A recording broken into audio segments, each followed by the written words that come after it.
I'm Lou Brutus. Times of Grace. Jesse Leach is joining me. Jesse, it's great to see you again. How you holding up? You look great.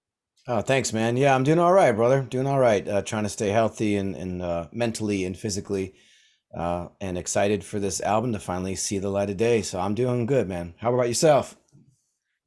Other than the fact that I put on like 13 or 14 pounds during all of this that I desperately want to take back off. So I'm jealous looking at you because you look like you slimmed down through all this. I did. I'm okay, you know.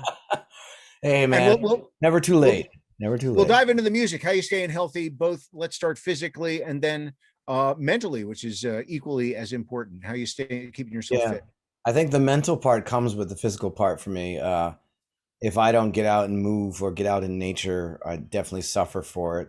So, there have been some rough days, but thankfully, I live in the woods. I live up here in the Catskills. So I get out. I've been swimming a lot in the rivers here, mountain rivers, which are cold, which is amazing. I love it. And then, yeah, when the days aren't too hot, I bike and I hike as well. So I try to stay active as much as I can. And again, that's a great time to clear your head. Do you ever write music when you're out there? You must. Right now, currently, I haven't because I mean, this whole pandemic, there really has been much going on. But usually, yeah, I tend to ride a lot on my bicycle, believe it or not. For some reason, when I get on that bike and the adrenaline and the endorphins start to come in, and I usually do it on a pretty good dose of caffeine. I love having a nice coffee before my ride. Then I will write. I'll literally have to pull over and just write in my phone. I wrote the last Killswitch record that way, and I wrote a lot of the last Times of Grace record that way too. So my bicycle is a writing tool for me as well, which is weird. I don't know why.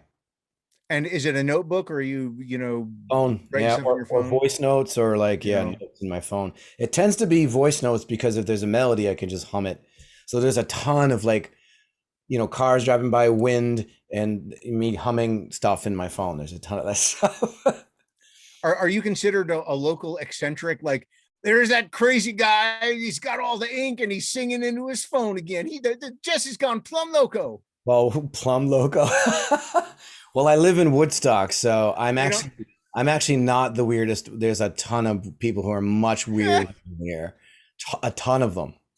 Yeah, every Sunday you can go to the town square and there's a whole drum circle of all the hippies and freaks, and I'm actually quite normal compared to some of my neighbors. So no, I'm not the local weirdo.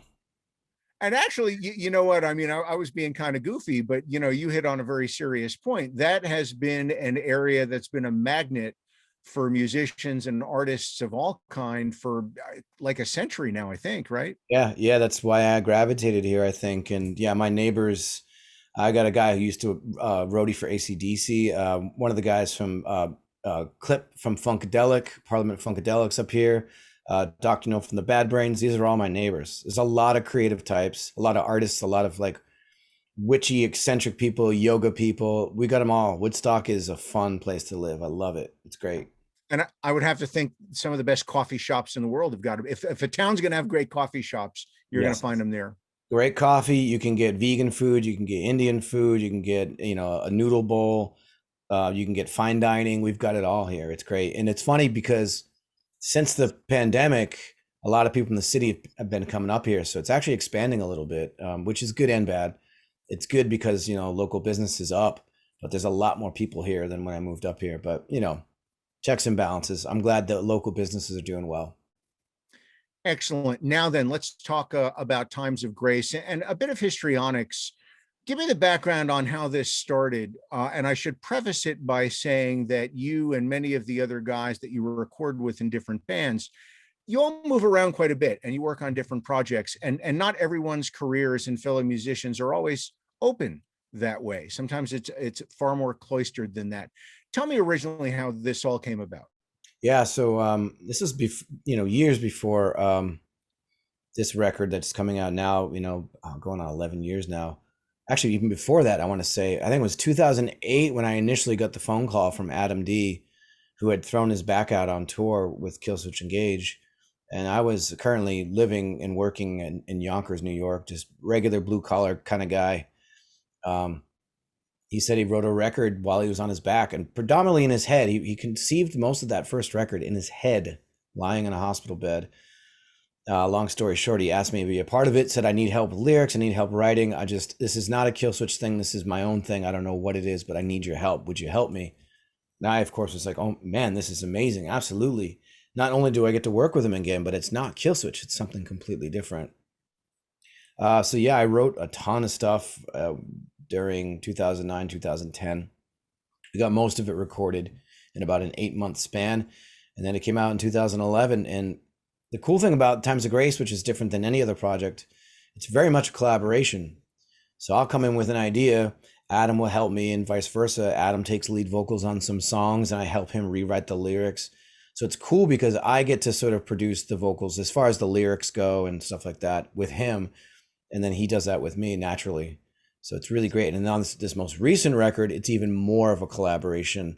And Adam takes lead vocals on more songs. And he wrote a lot more of the lyrics as well this time around. So it's an evolving collaboration. And it's really fun because it doesn't have the sort of confines of, genre. We don't really worry about sticking to a specific signature sound, which Kill Switch tends to do. Stay and sort of stay in our lane a little bit, unfortunately. But that's just kind of the legacy that those guys have and how they're comfortable with. So Times of Grace allows me to really express myself more, and Adam writes differently as well for that project. So it's been great to just do different stuff with it. Now, can you timeline this record for me in terms of writing started here, recording got done here, and just make Yeah. me understand? Yeah, it's kind of hard to remember. It's probably been a total of 6 years when initially started talking about, hey, we've been touring nonstop with Kill Switch at the time, and Adam's like, man, I just need to start writing again. What do you think?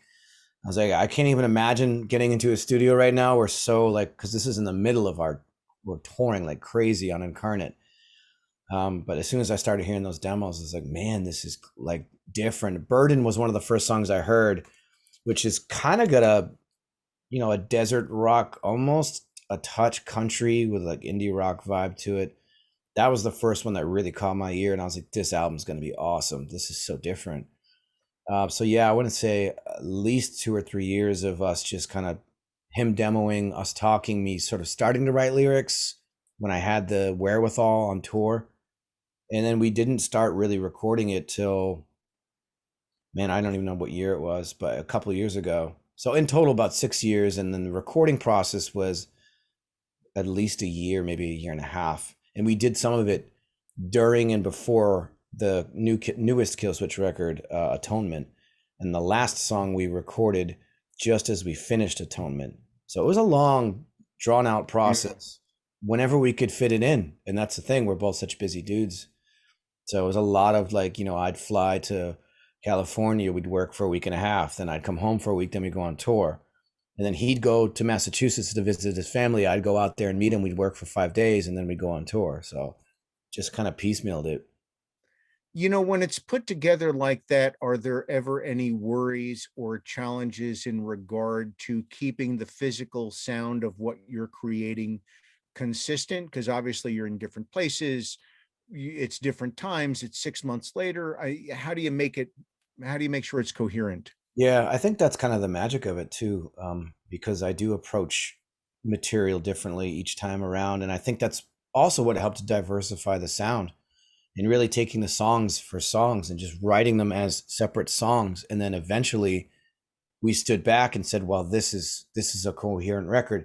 Let's take these 4 or 5 songs and put them over here, move these in, let's listen to this. So we did a lot of, we focused on the songs as individuals. And then when that was done, we looked at, I think we had 15 songs or something, and we kept messing with the order and taking songs out and putting songs in to make this album feel coherent and to feel like when Adam came up with the title, Songs of Loss and Separation, we're like, okay, that's the theme. So these songs don't really work so well over here. So we left, I want to say 5 songs off the record for a future EP or something.